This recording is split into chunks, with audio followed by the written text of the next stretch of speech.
Je suis Balout Mohamed, je suis correspondant BBC. Je couvre habituellement les zones de conflit et les guerres. Le 16 septembre, c'est-à-dire après plusieurs jours d'attente, on est parti derrière le rebelle pour voir et pour couvrir l'opération de l'entrée dans la ville de Bani Walid tenue jusqu'à ce jour-là par les forces de Kadhafistes.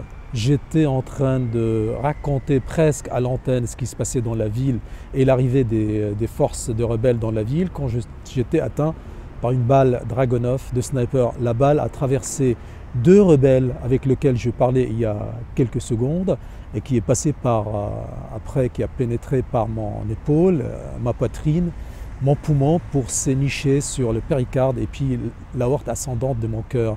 J'étais pris en charge après par les rebelles eux-mêmes dans un hôpital de campagne, après dans une autre ville. Et après un très long périple, j'ai atterri finalement dans l'hôpital de Tripoli. Ce n'était pas la première fois que je couvre une guerre, mais c'était une expérience certainement unique, que j'espère que ça ne répète pas. J'ai découvert l'importance d'abord de ne pas se fier à toutes les informations qu'on peut récolter sur le terrain, surtout des belligérants eux-mêmes qui exagèrent leur position et leurs forces et leurs avancées sur le terrain. C'était une erreur d'estimation, d'évaluation de la situation sur le terrain, mais c'est finalement la nature même de notre travail qui demande beaucoup de risques pour aller sur le terrain et récolter les informations et servir la profession que nous aimons et que nous faisons tous les jours. Je pense que si aujourd'hui, si je suis vivant encore, c'est d'une grande part, ça revient à cette chaîne diplomatique française qui m'a beaucoup aidé à sortir de la Libye. C'est que le vrai danger, ce n'était pas simplement le sniper et le fait que je sois blessé et prise en charge après par le médecin libyen, c'est pas ça qui m'a en fait sauvé.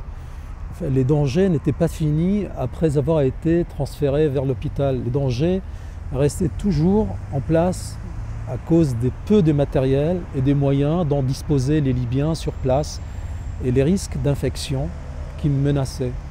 Je suis très reconnaissant à M. Pierre Seillan, le chargé d'affaires français à Tripoli, qui était à mon côté dès le début et qui a œuvré pour me faire sortir le plus tôt possible et négocier mon départ, même avec BBC, pour assurer mon évacuation vers Malte. J'ai attendu 3 ou 4 jours et durant 3 ou 4 jours, il est resté quotidiennement à mon côté pour me rassurer et m'aider. Et finalement, j'étais même à Malte reçu par l'ambassadeur français Daniel Rondeau, qui a aussi aidé et assuré ma sortie de Malte vers l'hôpital militaire de Percy à Paris finalement après 4 ou 5 jours d'attente.